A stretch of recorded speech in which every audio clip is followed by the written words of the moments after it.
बच्चों नमस्ते। सभी को नमस्कार। कैसे हाल चाल हैं आप लोगों के?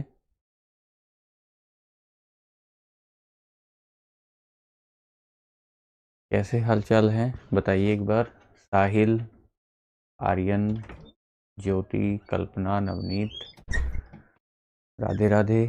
राधे राधे सभी को, राधे राधे। राधे राधे राधे राधे। कैसे हाल चाल हैं बच्चों? कैसे हाल चाल हैं?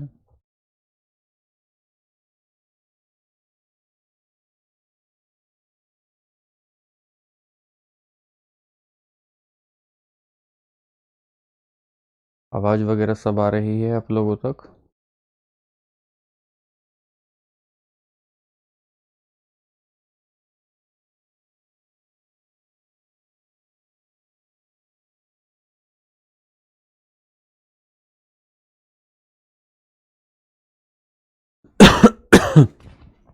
हाँ मैं अच्छा हूँ प्रदीप भाई, मैं एकदम बढ़िया हूँ भाई।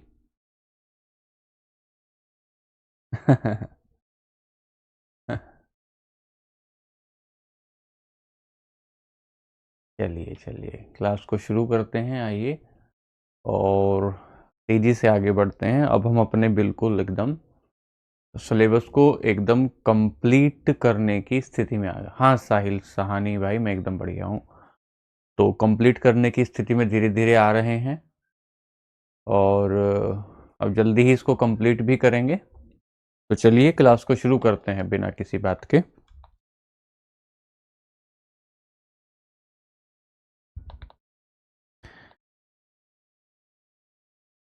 चलिए आइए। जैसा कि आपको पता है कि हम लोग पढ़ रहे हैं कार्बन और उसके यौगिक। हमारा ये टॉपिक चल रहा है कार्बन एवं इसके यौगिक। ठीक है, इसकी एक क्लास और लगेगी बस। करने को तो आज भी किसको कंप्लीट कर सकते हैं, लेकिन हम चाहते हैं कि इसकी एक क्लास और लगेगी। जब हम इसकी एक क्लास और कंप्लीट कर देंगे तो फिर संभावना ये है कि इससे बाहर, इस चैप्टर से बाहर नहीं आना चाहिए। होने को तो कोई सवाल कितना भी उठपटांग बनाया जा सकता है, लेकिन फिर भी संभावना ये रहती है कि जो है इससे हमारा काम चल जाना चाहिए। ठीक है, चलिए। तो हम लोग कार्बन और इसके यौगिक पढ़ रहे हैं और पिछली क्लास में हमने बहुत सारी चीजें समझी थी, उससे आगे हम लोग चल रहे हैं। आज का जो हमारा टॉपिक है वो है साइक्लिक हाइड्रोकार्बन या चक्रीय हाइड्रोकार्बन। चक्रीय हाइड्रोकार्बन, चक्रीय हाइड्रोकार्बन या इसी को कहते हैं साइक्लिक हाइड्रोकार्बन। साइक्लिक हाइड्रोकार्बन, ये आज की क्लास में हम पढ़ेंगे। तीन चार बातें आज की क्लास में हम पढ़ेंगे। बहुत ध्यान से सुनिए, बहुत ध्यान से सुनिए। साइक्लिक हाइड्रोकार्बन हम बहुत ध्यान से समझ रहे होंगे। देखो ध्यान से एक बात पकड़ना आप, कि पिछली क्लास में हम कुछ चीजें समझ चुके हैं। जैसे आपने कहा सर कार्बन और कार्बन के बीच एकल बंध होता है और ये श्रृंखला सीधी चेन के रूप में होती है। तो एक तो आपने इस तरह का कार्बन का हाइड्रोकार्बन की संरचना सीखी है जिसमें सीधे कार्बन का परमाणु कार्बन के दूसरे परमाणु से सीधे जुड़ते जाता है, सीधे जुड़ते जाता है। इसके बाद आपने, इसे कहते हैं सीधी श्रृंखला, इसे हम कहते हैं बिल्कुल स्ट्रेट लाइन या सीधी श्रृंखला कहते हैं। इसके बाद आपने देखा था कि सर कार्बन का परमाणु जो है वो कार्बन का परमाणु ऐसे भी जुड़ सकता है एक दूसरे से। कार्बन का परमाणु ऐसे भी जुड़ सकता है, मतलब सीधी शाखा ना, सीधी श्रृंखला ना होकर ब्रांच हो। ब्रांच मतलब शाखा बन जाए, शाखा बन जाए। तो अगर आप ऐसे देखना चाहते हैं तो ये इसकी एक कार्बन की एक शाखा बन जाती है। इस वाली चेन को या इस वाले संरचना को हम कह रहे थे कौन सी? इसको हम शाखा संरचना कह रहे थे। शाखा संरचना कह रहे थे हम लोग इसको। पीछे हम पढ़कर आए हैं इसलिए हम लोग ज्यादा साफ नहीं लिख रहे हैं। फिर आगे अगर हम देखें, अगर इसके अलावा हमारी कार्बन की संरचना कुछ ऐसी बन जाए, कार्बन की संरचना कुछ ऐसी बन जाए कि जिसमें इस प्रकार का संबंध बने, इस प्रकार का संबंध बने जिसमें, क्योंकि कार्बन और कार्बन की संयोजकता 4 होती है, इसलिए कार्बन, कोई सा भी कार्बन इसमें से आप उठाएंगे, एक बॉन्ड इसके साथ हो गया, एक बॉन्ड इसके साथ हो गया, और 2 बॉन्ड के लिए इसने हाइड्रोजन के परमाणु के साथ अपने आप को जोड़ लिया। तो अगर कोई मतलब कार्बन के जो परमाणु हैं, अगर वो किसी क्लोज सिस्टम में जुड़े हुए हों, अगर वो वलयाकार स्थिति में जुड़े हुए होते हैं, वलयाकार स्थिति में जुड़े होते हैं, उस वलयाकार स्थिति को ही हम क्या कह रहे हैं, चक्रीय हाइड्रोकार्बन कह रहे हैं। कंपैरिजन अभी मैं समझाऊंगा, लेकिन मैं कह रहा हूं कि या तो सीधे कार्बन के परमाणु सीधे एक लाइन में जुड़े हुए हों, या कार्बन के परमाणु सीधे एक लाइन में ना जुड़ने कर शाखाओं में जुड़े हुए हों, या कार्बन के परमाणु शाखाओं में ना जुड़कर वलयाकार चक्र की स्थिति में, एक रिंग की स्थिति में, गोल स्थिति में आपस में जुड़े हुए हों, तो उस स्थिति को या उस संरचना को हम चक्रीय हाइड्रोकार्बन कहते हैं। चक्रीय हाइड्रोकार्बन कहते हैं। जब आप चक्रीय हाइड्रोकार्बन कह रहे हैं तो लिखें, क्या आप इस बात को समझे कि इसकी संरचना कैसी होगी? क्या आप इस बात को समझे?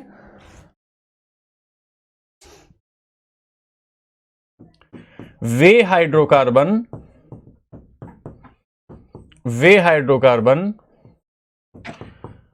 जिनमें कार्बन के परमाणु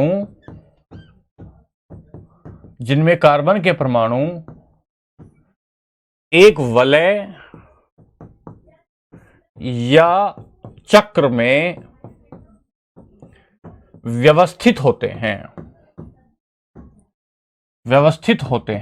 क्या कहलाते हैं? चक्रीय हाइड्रोकार्बन कहलाते हैं।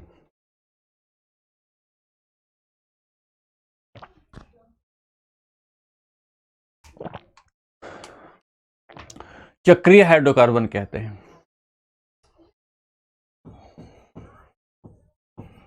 हाइड्रोकार्बन्स in which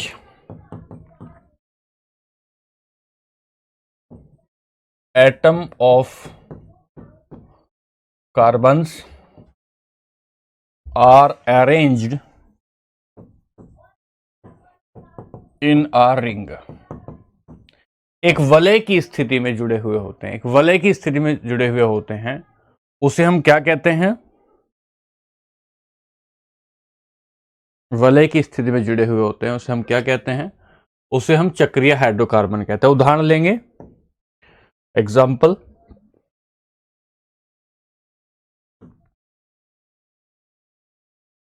कार्बन की संयोजकता कितनी होती है? 4। तो इसमें एक कार्बन का दूसरे कार्बन के साथ 2 बॉन्ड जुड़े हुए हैं, यहां 2, तो इसको कितना चाहिए? 2 हाइड्रोजन इसको चाहिए।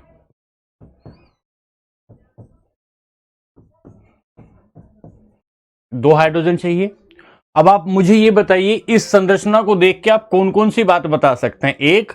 एक तो इसमें कार्बन के परमाणु की संख्या कितनी है? इसमें आप कहेंगे सर 4 है तो एथ मैथ प्रोप बट, तो क्या निकालूंगा यहां से मैं? सर ये बट से संबंधित है कुछ ना कुछ। बॉन्ड इसमें कौन से हैं? सर बॉन्ड इसमें सिंगल बॉन्ड है। अगर सिंगल बॉन्ड होता है तो एन लगता है, तो मैं ये कहूंगा क्या ये ब्यूटेन है? और क्योंकि इसकी संरचना साइक्लिक है, तो आप ये कह सकते हैं क्या आप ये कह सकते हैं कि चक्रीय ब्यूटेन या साइक्लोब्यूटेन है? ये संरचना किसकी हुई? ये साइक्लोब्यूटेन की संरचना हुई। किसकी संरचना हो रही है? सर साइक्लोब्यूटेन की संरचना हो रही है। अगर आप इसके सूत्र को बताना चाहेंगे तो इसमें कार्बन की संख्या कितनी है? 1 2 3 4, और हाइड्रोजन की संख्या कितनी है? 8 है। आठ है। एक बार इसको बताइए। अगर इसी का आप दूसरा एग्जाम्पल लेना चाहें, इसे मैं यहां लिख देता हूं। हम क्या पढ़ रहे हैं? हम पढ़ रहे हैं चक्रीय हाइड्रोकार्बन जिसमें कार्बन एक चेन में ना जुड़कर एक रिंग में जुड़े हुए होते हैं, उसे हम साइक्लिक हाइड्रोकार्बन कहते हैं। सर एक एग्जाम्पल और ले सकते हैं इसका, ऐसे आप कहेंगे कार्बन के परमाणु की संख्या कितनी है? 5 है।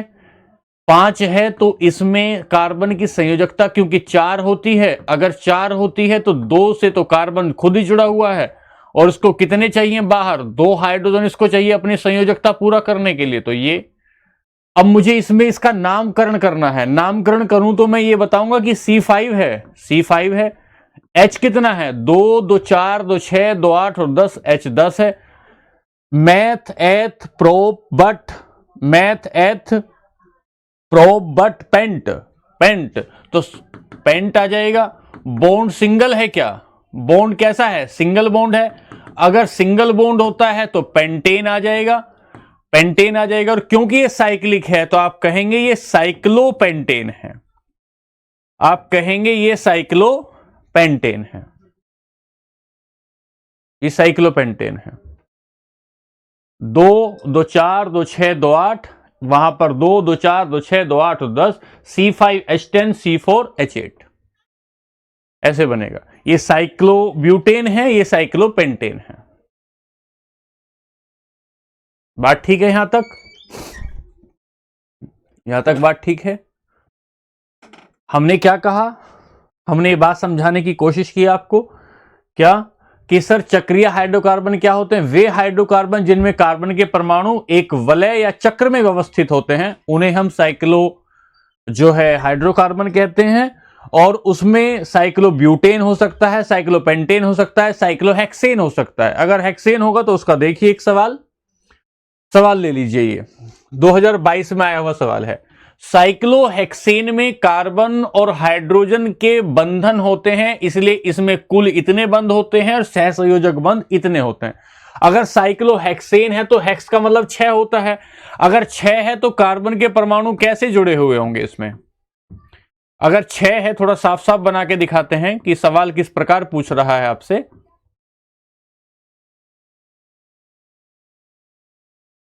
2 2 4 5 और ये 6 हो गए।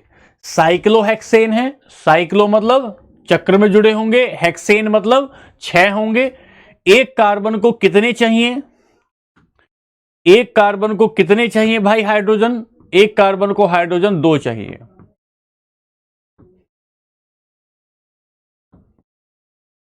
दो हाइड्रोजन चाहिए इसको।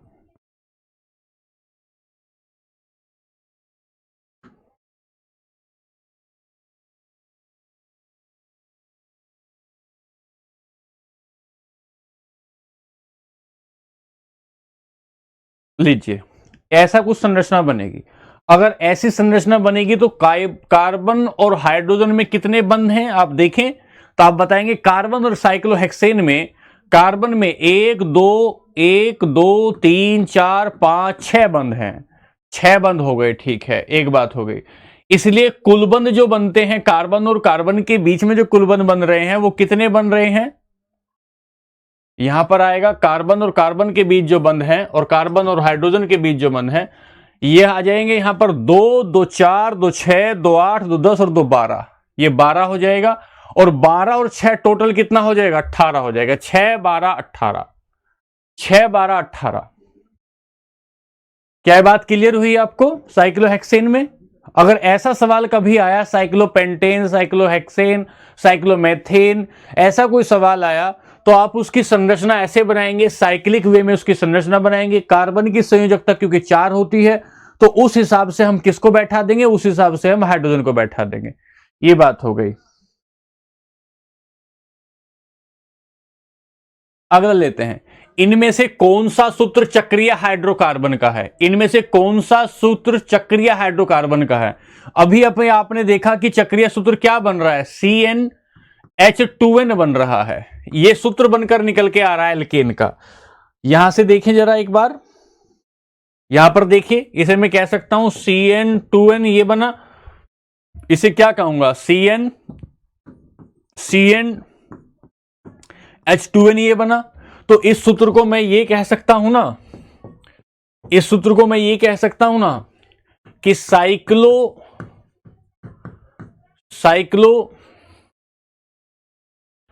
एल्केन, साइक्लो एल्केन का जो सूत्र होगा, एल्केन क्यों कह रहा हूं, क्योंकि सिंगल बॉन्ड है, वो CnH2n होगा। CnH2n होगा। तो देखिए जरा यहां किसमें आपको ठीक बैठ रहा है, ये 7 दूनी 14 ये नहीं हो सकता, 5 दूनी 10 और 2 12 ये नहीं हो सकता, 4 दूनी 8 नहीं होता, ये हो सकता है। साइक्लोहेक्सेन का सूत्र कौन सा होगा? साइक्लोहेक्सेन का सूत्र होगा CnH2n होगा। चलिए यहां से आगे चलते हैं, यहां से आगे चलते, ये बात बताइए यहां तक एक बार।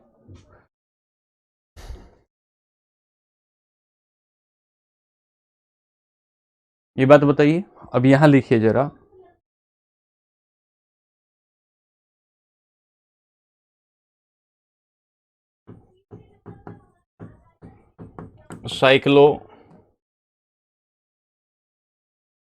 साइक्लोहाइड्रोकार्बन, श्रृंखला हाइड्रोकार्बन, आपने बताया जहां कार्बन के परमाणु वलय में या चक्र में व्यवस्थित होंगे, वलय में या चक्र में व्यवस्थित हों, उसे हम साइक्लोहाइड्रोकार्बन कहते हैं।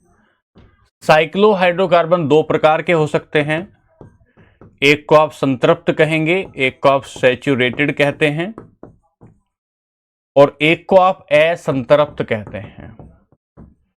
असंतृप्त का मतलब है अनसैचुरेटेड, अनसैचुरेटेड। पीछे से ही आप पढ़ते हुए आए हैं, पीछे से ही आप पढ़ते हुए आए हैं। क्या पढ़ते हुए आए हैं पीछे से? पीछे से आप एक बात पढ़ते हुए आए हैं, वो क्या है?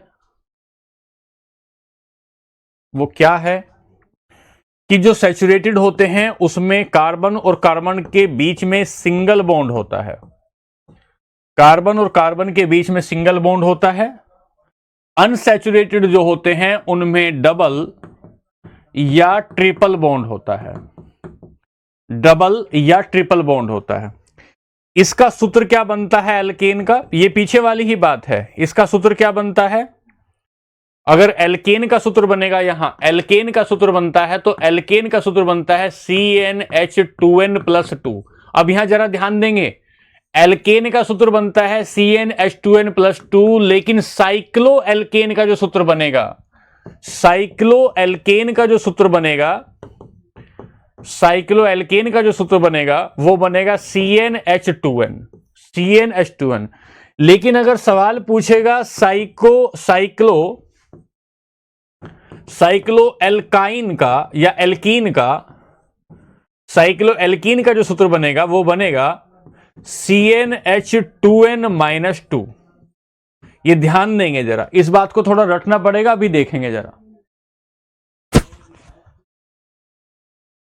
यहां एक बार समझिए, साइक्लो हाइड्रोकार्बन वो होते हैं जिसके कार्बन के परमाणु वलय में चक्र में व्यवस्थित होते हैं। ये दो प्रकार का होता है, एक सैचुरेटेड होता है, एक अनसैचुरेटेड होता है। सैचुरेटेड में हमेशा हमने एक बात समझ के रखी है कि उसमें सिंगल बॉन्ड होता है, अनसैचुरेटेड में हमने हमेशा डबल या ट्रिपल बॉन्ड होता है। लेकिन अगर हम केवल एल्केन की बात करते तो एल्केन में सूत्र हमारा CnH2n+2 हम पीछे से पढ़कर आ रहे हैं। लेकिन ये जो हमारा एल्केन है ये साइक्लो एल्केन है, केवल एल्केन नहीं है, साइक्लो एल्केन है, इसलिए इसका सूत्र ये बनता है और साइक्लो एल्कीन का सूत्र ये बनता है। अब हम जो असंतृप्त हाइड्रोकार्बन ले रहे हैं उसका एक बहुत ही शानदार एग्जाम्पल जो पेपर में आता है, असंतृप्त हाइड्रोकार्बन जिसमें डबल या ट्रिपल बॉन्ड होता है, उसका एक एग्जाम्पल आपको दे रहे हैं जिसका नाम बेंजीन है, जिसका नाम बेंजीन है। उसका एक एग्जाम्पल आपको दे रहे हैं जिसका नाम बेंजीन है।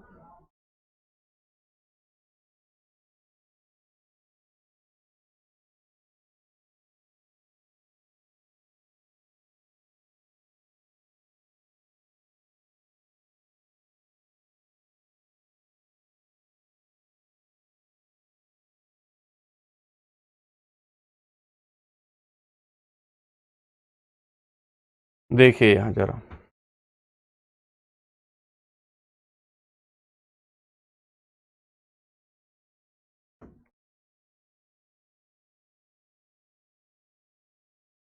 अब देखिए, क्या आपको यहां डबल बॉन्ड दिखता है? डबल बॉन्ड दिखता है? हाँ, डबल बॉन्ड दिखता है। एक बात, दूसरी बात, डबल बॉन्ड के साथ साथ डबल बॉन्ड दिखता है, साइक्लिक है, ठीक है। तीसरी बात कार्बन के कितने परमाणु हैं? 1 2 3 4 5 6। हाइड्रोजन जोड़ते हैं, कितने जुड़ेंगे? 2 इधर हो गए, 1 इधर हो गया तो 1 जुड़ जाएगा, 2 इधर हो गए, 1 इधर हो गए तो 1 जुड़ जाएगा, 2 इधर 1 इधर तो 1 जुड़ जाएगा, 2 इधर 1 इधर तो 1 जुड़ जाएगा, 2 इधर 1 इधर तो 1 जुड़ जाएगा। ये 1 2 3 4 5 6 CHH6 क्या बनेगा? बेंजीन बनेगा। तो अगर कोई पूछे कि बेंजीन जो है वो किस प्रकार का हाइड्रोकार्बन है, तो आप बताएंगे असंतृप्त अनसैचुरेटेड हाइड्रोकार्बन है, पहली बात। दूसरी बात आपने बताया सर इसमें डबल और सिंगल बॉन्ड होते हैं इसीलिए ये है। और तीसरी बात, इसकी जो स्थिति होती है वो साइक्लिक होती है, इसकी जो संरचना होती है वो साइक्लिक होती है। तो एक बार जरा देखें पहला सवाल, तीसरा सवाल, निम्नलिखित में से दर्शाए गए यौगिक का क्या नाम है? ये जो दर्शाया गया यौगिक है इसका क्या नाम है? इसमें आपको हाइड्रोजन कितने दिख रहे हैं? 6। कार्बन कितने दिख रहे हैं? 6। बॉन्ड कौन सा है? Double bond. बॉन्ड कौन सा है? Double bond. डबल बॉन्ड है तो अनसैचुरेटेड है, साइक्लिक अनसैचुरेटेड है। फेराडे ने बेंजीन की खोज की थी ऋषभ।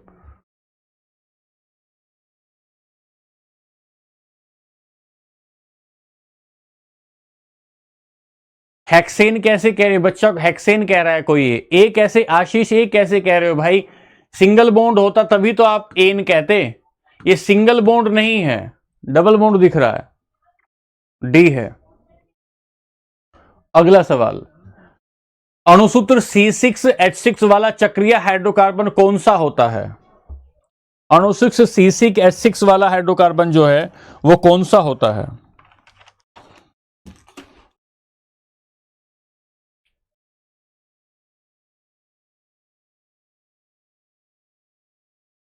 बेंजीन होता है, बेंजीन होता है। चलिए यहां से अगली बात सुनेंगे। अब अभी तक हमने क्या पढ़ा? अभी तक हमने पढ़ा चक्रीय हाइड्रोकार्बन। चक्रीय हाइड्रोकार्बन में हमने संतृप्त और असंतृप्त पढ़ा। सिंगल और डबल बॉन्ड के बारे में आपको पहले से ही पता थी। अब आप पढ़ेंगे हाइड्रोकार्बन के रासायनिक गुण, chemical properties of hydrocarbon, chemical properties of hydrocarbon. और इसमें हम इसके 4 गुण पढ़ेंगे एनसीईआरटी के आधार पर। दहन, कंबशन, दहन कंबशन एक बात। दूसरा ऑक्सीकरण पढ़ेंगे, हाइड्रोकार्बन का ऑक्सीकरण कैसे होता है? ऑक्सीडेशन, ऑक्सीकरण पढ़ेंगे। ऑक्सीकरण के बाद तीसरा हम लोग पढ़ेंगे प्रतिस्थापन, दहन, ऑक्सीकरण और संकलन, एडिशन, एडिशन। और चौथा पढ़ेंगे प्रतिस्थापन, रिप्लेसमेंट, प्रतिस्थापन। प्रतिस्थापन को अंग्रेजी में कहते हैं रिप्लेसमेंट ही कहेंगे शायद।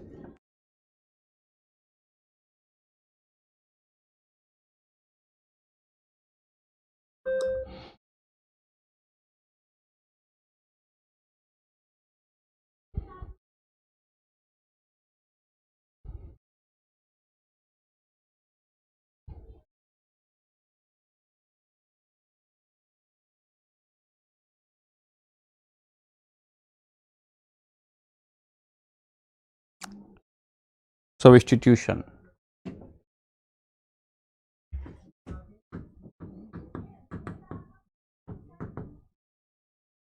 अब हम ये पढ़ रहे होंगे,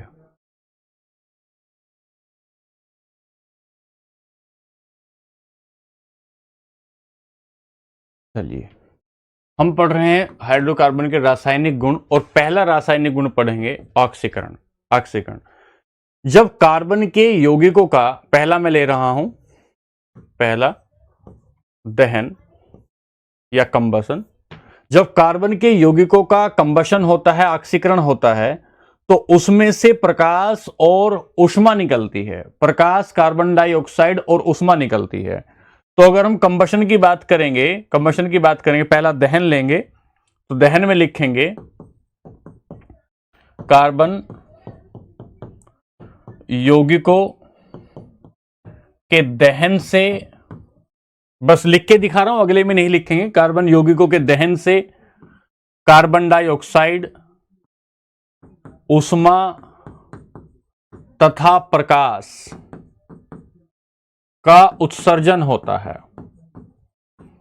का उत्सर्जन होता है, उत्सर्जन होता है। जैसे एग्जांपल ले लीजिए, आपने लिया कार्बन है, कागज ले लिया, कोई भी पेन ले लिया, सब में कार्बन है, आदमी है, कमीज है, पेंट है, कार्बन ले लिया। कार्बन में आपने ऑक्सीजन के साथ अभिक्रिया करवाई तो आपको एक तो कार्बन डाइऑक्साइड मिलेगी, वहां से आपको गर्मी लगेगी जहां आग जल रही होगी, और वहां प्रकाश भी आ जाएगा, लाइट भी आ जाएगी, प्रकाश भी आएगा। तो हम कहेंगे जब कंबशन होता है कार्बन यौगिकों का तो उससे तीन चीजें निकलती है। पहला, अगर किसी भी कार्बन को ऑक्सीजन की उपस्थिति में हम जला रहे होंगे तो उससे कार्बन डाइऑक्साइड निकलेगी, उससे ऊष्मा निकलेगी, उससे प्रकाश निकलेगा, उससे ऊष्मा निकलेगी, उससे प्रकाश निकलेगा। अगर हम कार्बन का ही दूसरा यौगिक CH4 लेते, दहन ही बता रहा हूं, दूसरा एग्जांपल, अगर हम CH4 लेते हैं और CH4 को ऑक्सीजन की उपस्थिति में जलाते हैं तो इसके जलाने पर CO2 मिलेगा प्लस CO2 मिलेगा प्लस H2O मिल जाएगा, पानी मिलेगा, और पानी मिलने के बाद ऊष्मा मिलेगी और ऊष्मा के साथ साथ प्रकाश मिलेगा, ऊष्मा मिलेगी और ऊष्मा। इसको हम बैलेंस नहीं कर रहे हैं, आप मत सोचना कि यहां से ये दो कहां से ओ कहां से आ गया, बैलेंस नहीं कर रहे हैं, कंकाल है ये, एक प्रकार का कंकाल बता रहे हैं। तो हम क्या बता रहे हैं, क्या बता रहे हैं कि अगर हम मीथेन को, मीथेन भी एक प्रकार का हाइड्रोकार्बन है क्योंकि इसमें हाइड्रोजन भी है, इसमें कार्बन भी है। अगर आप हाइड्रोकार्बन को ऑक्सीजन की उपस्थिति में जलाते हैं तो आपको क्या मिलता है, आपको कार्बन डाइऑक्साइड मिलती है, पानी मिलता है, हीट होती है और प्रकाश मिलता है।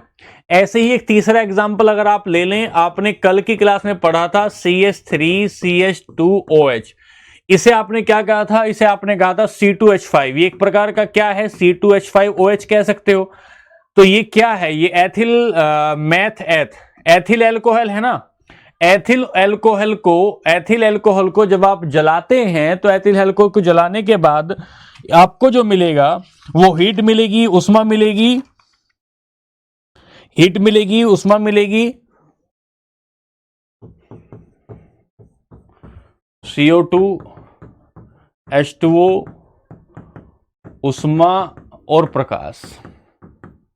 ये तीन ही एग्जाम्पल क्यों ले रहा हूं मैं, क्योंकि एनसीईआरटी आपके इन तीन एग्जाम्पल की बात करती है। एनसीईआरटी क्या कहती है, हाइड्रोकार्बन के कुछ रासायनिक गुण, कि अगर आप किसी हाइड्रोकार्बन को जलाते हो तो जलाने के बाद उसमें से कार्बन डाइऑक्साइड निकलती है, ऊष्मा निकलती है, प्रकाश निकलता है। सर हाइड्रोकार्बन क्या होता है, बहुत बार बता चुके हैं भाई। आपका कोई पेट्रोल है, डीजल है, केरोसिन है, कोई कपड़ा है, कोई कागज है, इन सबको अगर आप जला रहे हैं तो इसमें से कार्बन डाइऑक्साइड, हीट और प्रकाश निकलता है। अगर आप मीथेन को जलाते हैं तो उसका प्रोडक्ट ये होता है। अगर आप एथिल अल्कोहल CH3CH2OH को जलाते हैं तो उससे ये मिलता है, उससे ये मिलता है। सर ये तीन ही रिएक्शन क्यों ले रहे हो, तीन रिएक्शन ही लेने का कारण यह है क्योंकि एनसीईआरटी इन तीन रिएक्शन पर बात करती है। और क्योंकि एनसीईआरटी इन तीन रिएक्शन पर बात करती है तो हम यहां सवाल देखते हैं आपका क्या कहता है, निम्नलिखित में से कौन सा दहन अभिक्रिया का गुण है, सवाल करें कौन सा दहन अभिक्रिया का गुण है।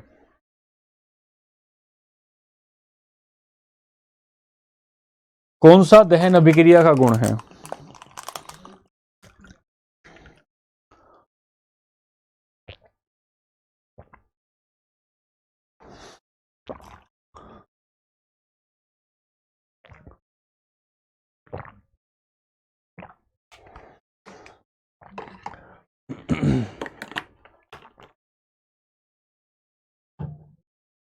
हाँ उसके एक चैप्टर में कृष्णा, एक चैप्टर में बदलाव किया है केमिस्ट्री के 9th वाले में, उसको देख लेंगे। तो दहन अभिक्रिया क्या कहती है, एक तत्व ऑक्सीजन की उपस्थिति में जलता है, यह दहन अभिक्रिया है।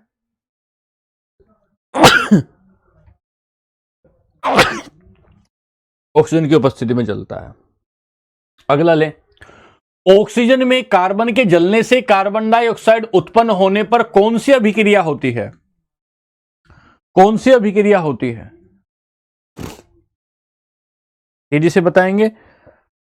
जब कार्बन के ऑक्सीजन में कार्बन को जलाएंगे कार्बन डाइऑक्साइड उत्पन्न होगा तो कौन सी अभिक्रिया होगी? कौन सी अभिक्रिया होगी? दहन अभिक्रिया होगी।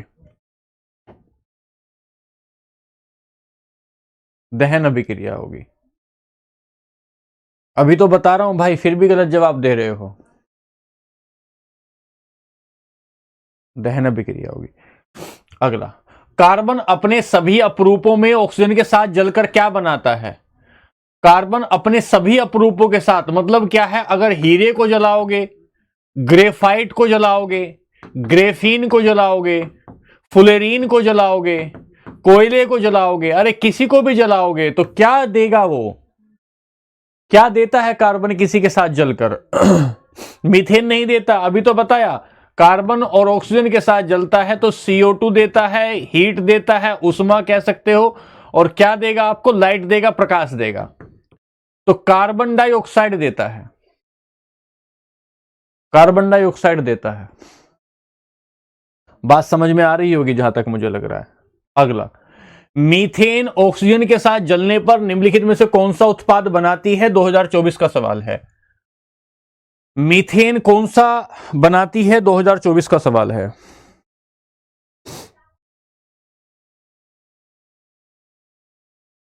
जल्दी से बताएंगे।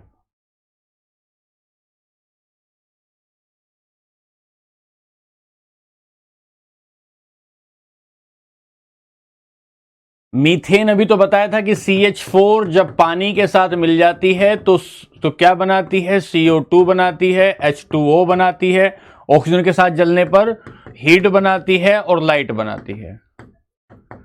ठीक है, तो कार्बन डाइऑक्साइड और पानी। बहुत अच्छे। साथ साथ इसलिए PYQ करते चल रहे हैं। अच्छा जी, यहां तक की बात होगा। अब यहां से सुनेंगे अगली बात। यहां से अगली बात सुनेंगे क्या? ज्वाला के प्रकार। जब कोई हाइड्रोकार्बन जलता है, टाइप ऑफ फ्लेम्स।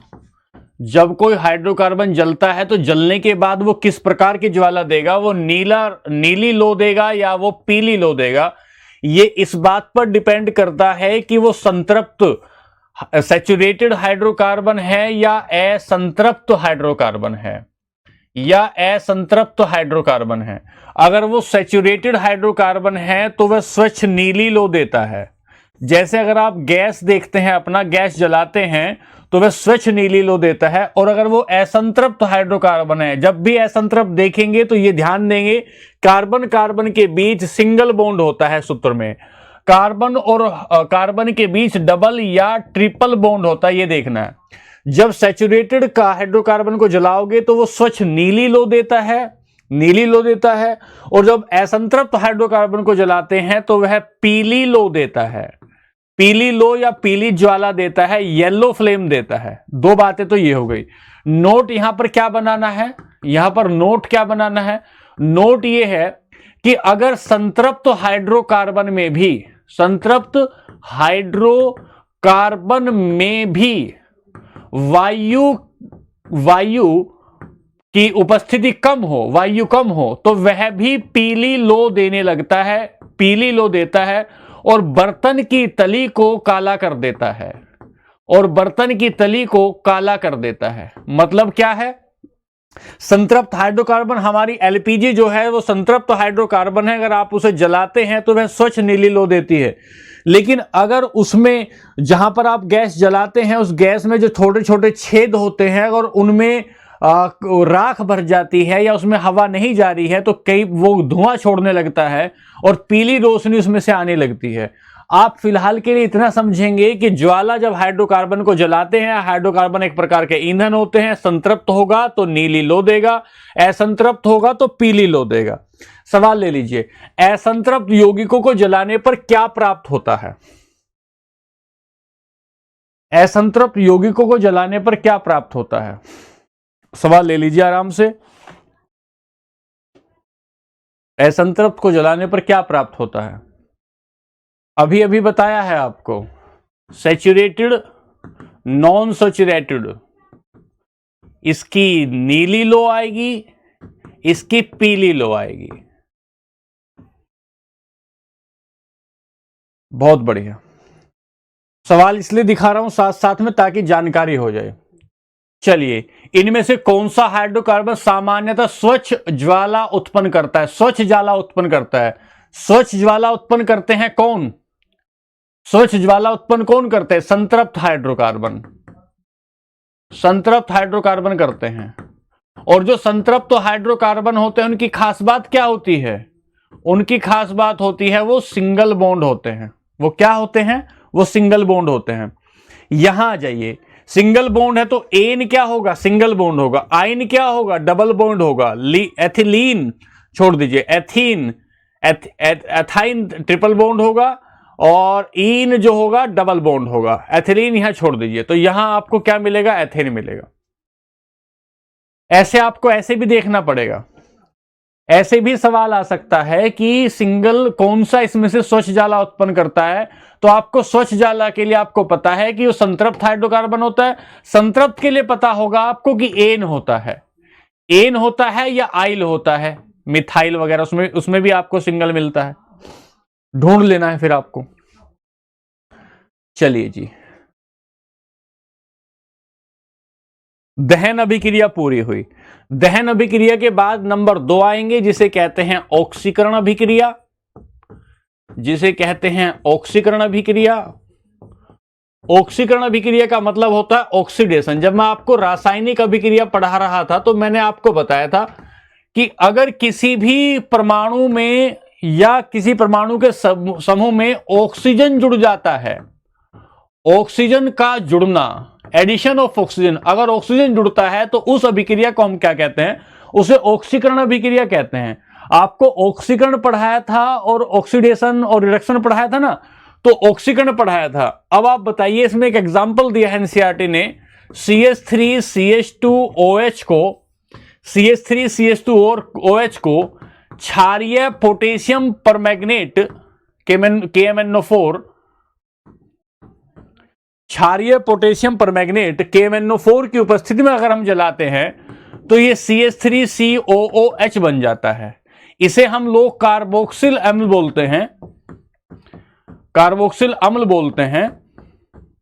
इसे ही एसिटिक अम्ल भी कहा जाता है। और ये आपका क्या है? ये आपका एल्कोहल है, ये आपका एथेनॉल है, ये आपका एथेनॉल है। यहां अगर आप देखेंगे इधर ऑक्सीजन का एक है, इधर अगर आप देखेंगे ऑक्सीजन का एक है, और इधर आप देखेंगे ऑक्सीजन के 2 परमाणु हैं, तो ऑक्सीकरण हो गया। ये जो ऑक्सीजन का परमाणु है जुड़ने के बाद कहां चला गया? यहां चला गया। ऑक्सीकरण अभिक्रिया या कार्बन के परमाणुओं का ऑक्सीकरण होता है, इसका मतलब ही यह है कि उसमें ऑक्सीजन पहले इधर रिएक्टेंट से, ये जो आपका अभिकर्मक होता है, इसका जो उत्पाद बनेगा उसमें ऑक्सीजन जुड़ जाएगी। ऑक्सीजन जुड़ जाएगी। चलिए सवाल लेते हैं एक बार। क्या कहते हैं? एथेनॉल का एथेनोइक अम्ल में रूपांतरण निम्नलिखित में से किस अभिक्रिया का उदाहरण है? आपको बता दूं, ये जो कार्बोक्सिल अम्ल है इसे ही एथेनोइक अम्ल भी कहते हैं। इसे ही एथेनोइक अम्ल भी कहते हैं। तो ये कह रहा है अल्कोहल का एथेनोइक अम्ल में, एथेनॉल का एथेनोइक अम्ल में रूपांतरण निम्नलिखित में से किस अभिक्रिया का उदाहरण है? आपके ही पेपर में आया हुआ सवाल है। सौरव कुमार मैसेज का रिप्लाई इसलिए नहीं देते, बकवास करते हैं बच्चे, बकवास करते इसलिए मैसेज का रिप्लाई नहीं करते। छोड़ दिया है मैसेज को देखना ही, क्योंकि पढ़ने वाले बच्चे जो है नुकसान हो जाता है, पढ़ने वाले बच्चों का भी नुकसान हो जाता है उसमें। चलिए, एथेनॉल का एथेनोइक अम्ल में मिलना ऑक्सीकरण अभिक्रिया होती है। अगला सवाल लेंगे। चलिए, ये आपका 2024 का सवाल है। क्या है? अल्कोहल के कार्बोक्सिलिक एसिड में ऑक्सीकरण के निम्नलिखित में से किसका उपयोग किया जाता है? किसका उपयोग किया जाता है? बताइए।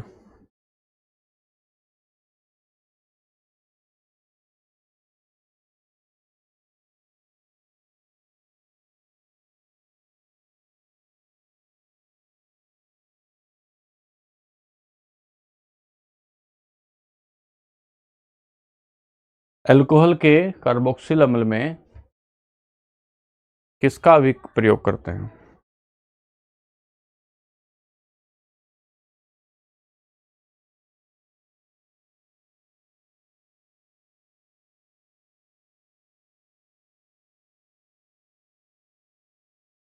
चलिए, क्षारीय पोटेशियम परमैंगनेट, ये आप ही की पेपर में आए हुए सवाल है। एक ही सवाल है, इस अभिक्रिया में क्षारीय KMnO4 किस रूप में कार्य करता है?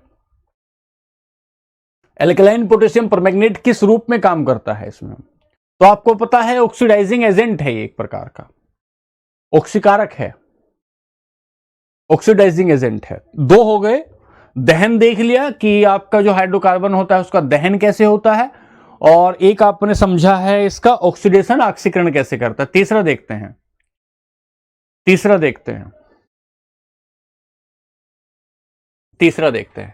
तीसरा है संकलन अभिक्रिया। एनसीईआरटी इसके लिए संकलन अभिक्रिया, संकलन शब्द ही यूज करती है। आप इसके लिए योगात्मक भी कह सकते हैं, एडिशनल या एडिशन रिएक्शन।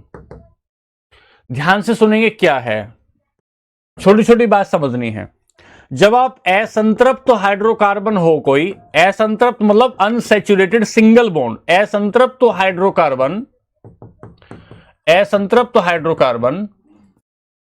हाइड्रोकार्बन में प्लेडियम, निकिल और प्लेडियम, क्या हुआ, स्पीड कम करें। स्पीड में क्या दिक्कत है बेटा?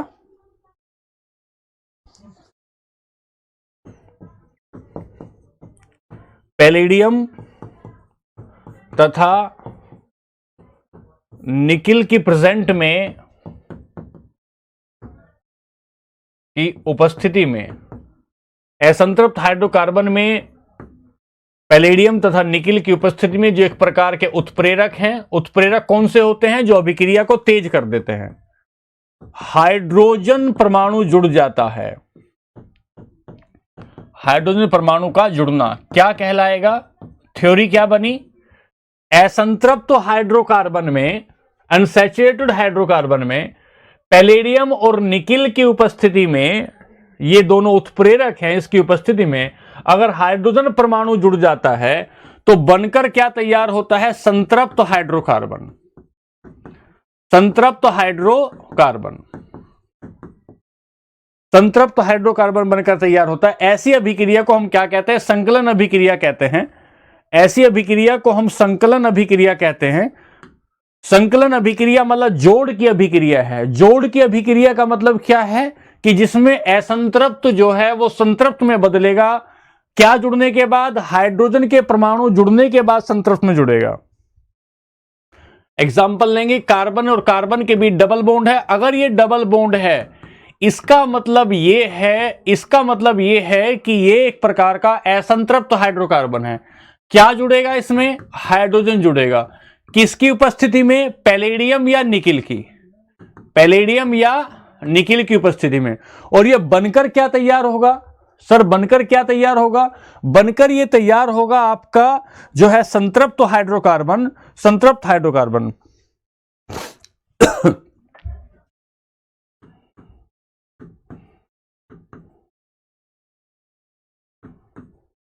इधर H जुड़ेगा,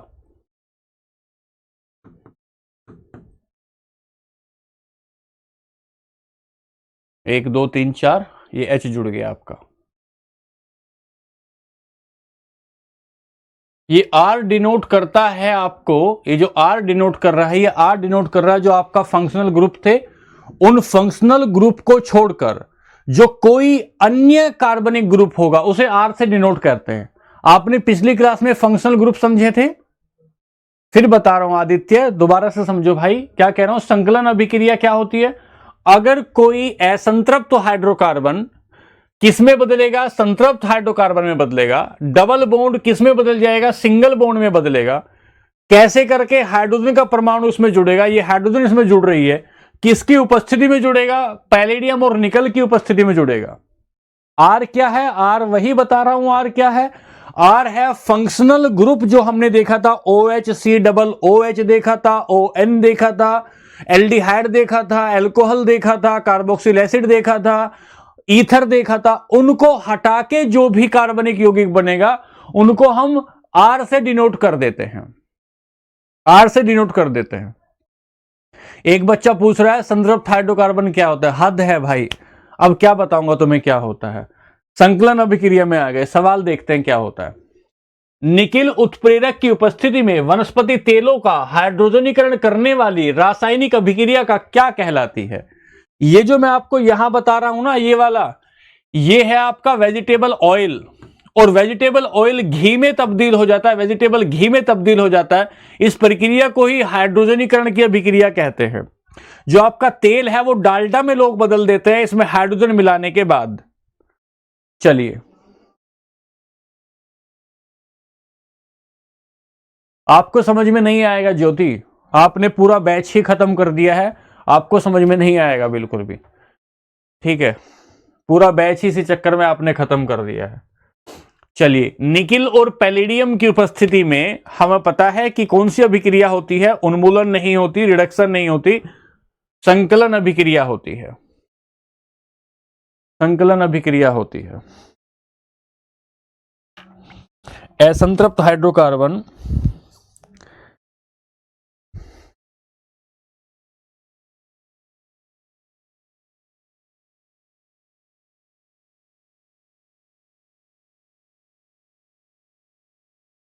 पैलेडियम अथवा निकिल उत्प्रेरक की उपस्थिति में तेल वसा में बदल जाता है। किसका उदाहरण है?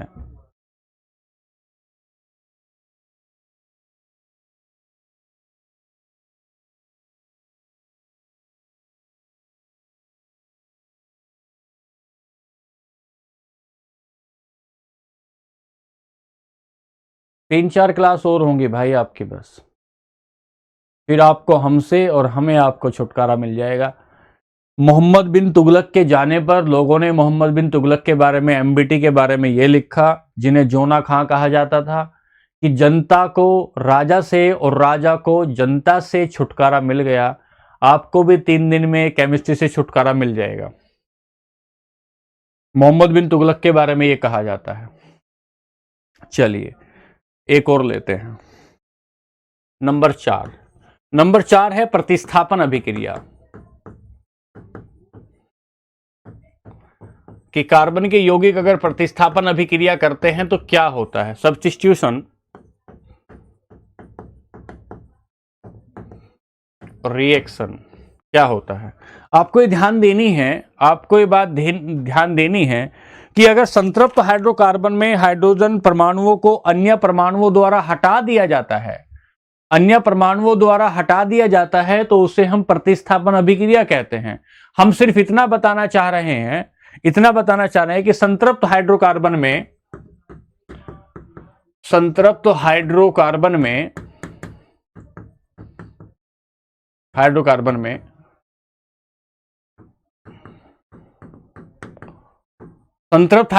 कौन सा होता है। संतृप्त हाइड्रोकार्बन वो होता है जिसमें क्या लगेगा आपका, संतृप्त हाइड्रोकार्बन में सिंगल बॉन्ड होता है। हाइड्रोजन परमाणुओं को अन्य परमाणुओं से प्रतिस्थापित किया जाता है, हटाया जाता है। हाइड्रोजन परमाणु are replaced by other atom in saturated hydrocarbon. कैसे रिएक्शन से देखेंगे। CH4 हाइड्रोकार्बन है, संतृप्त है। संतृप्त क्यों है? क्योंकि सर सिंगल बॉन्ड है। और इसमें अगर क्लोरीन को ले आएंगे तो क्या बनता है, CH3 प्लस HCl बनता है। यहां देखो CH3 का फार्मूला संरचना कैसे बन गई है, CH और यहां जुड़ गया है Cl और प्लस आ गया है HCl। तो हाइड्रोजन के परमाणुओं की जगह किसने ले ली है, क्लोरीन ने ले ली है। हाइड्रोजन के परमाणुओं की जगह किसने ले ली है, हाइड्रोजन के परमाणुओं की जगह अन्य परमाणुओं ने ले ली है, क्लोरीन ने ले ली है। प्रतिस्थापन अभिक्रिया वो स्थापन आपने रिएक्शन में पढ़ाई है, उसमें कोई खास बात है ही नहीं। प्रतिस्थापन में आपने पढ़ाई है कि संतृप्त हाइड्रोकार्बन के परमाणुओं की जो जगह है अन्य परमाणु ले लेते हैं। किसने ले ली, CH4 लिया। एक ही रिएक्शन क्यों ले रहे हैं, एनसीईआरटी जहां बल देती है वहां हम आपको बल दिला रहे हैं। ठीक है, चलिए सवाल लेते हैं। मीथेन और क्लोरीन से मिथाइल क्लोराइड का निर्माण किस प्रकार की अभिक्रिया में होता है? और यह बात जरूर ध्यान देना कि ये जो रिएक्शन हो रही है ये सूर्य के प्रकाश की उपस्थिति में हो रही है। ये जो रिएक्शन हो रही है सूर्य के प्रकाश की उपस्थिति में हो रही है। चलिए, मीथेन और क्लोरीन से मिथाइल क्लोराइड का निर्माण किस प्रकार की अभिक्रिया है?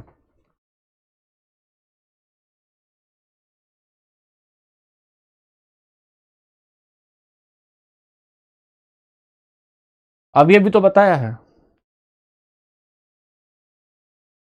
टाइम क्या?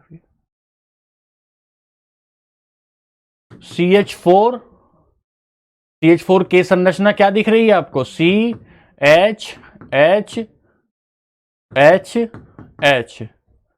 CH4 प्लस Cl ऐसे, और ये आगे जाके जुड़ जाएगा, आपको पीछे बता दिया है। अगला, क्लोरीन संतृप्त हाइड्रोकार्बन से अभिक्रिया करती है। यह सवाल भी ग्रुप डी का सवाल, इधर लिखा नहीं है।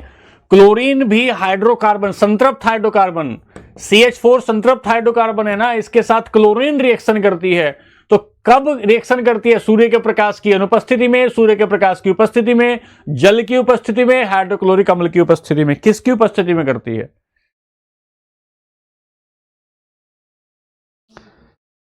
जल्दी बताना है, तेजी से बताना है भागकर।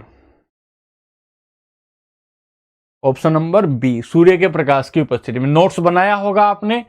आज की जो हमारी क्लास थी जिसमें हमने रासायनिक गुण पढ़े हैं, जिसमें हमने कार्बनिक के रासायनिक गुण पढ़े हैं, मोस्ट इंपोर्टेंट क्लास है। एक सवाल आने की बहुत संभावना है। कल की जो क्लास होगी उसमें हम इसका कार्बन के यौगिकों की लास्ट क्लास होगी कल। एक बार सुन लीजिए, कल कार्बन यौगिक की, कार्बन के कंपाउंड की लास्ट क्लास होगी, लास्ट क्लास होगी।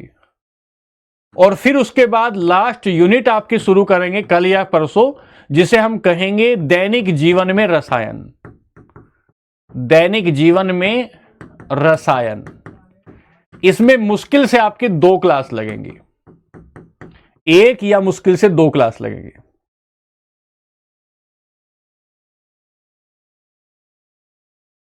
तो अब हमारा और आपका जो संबंध बन रहेगा वो लगभग 3 दिन का रहेगा, लगभग 3 दिन। ईमानदारी से आप नोट्स बना लीजिए और नोट्स बनाने के बाद उसको रिवाइज कर लीजिए, और रिवीजन करने के बाद एक बार जो है ढंग से पढ़ लीजिएगा तो आपको क्वेश्चन सारे हो जाएंगे। उसकी चिंता मत करिएगा, एक बार PYQ देखते रहेंगे तो आपको पता लग जाएगा। प्रमोद कह रहे हैं PYQ, ये क्या चल रहा है प्रमोद? ये सब PYQ तो है, ये सब PYQ ही है। PYQ इसलिए कंसेप्ट के साथ इसलिए लगाते हैं ताकि नए बच्चों को भी ये समझ में आ जाए इससे सवाल कैसा आता है, टॉपिक से सवाल कैसा आता है। ठीक है, इसलिए उसके साथ PYQ लगाते हैं।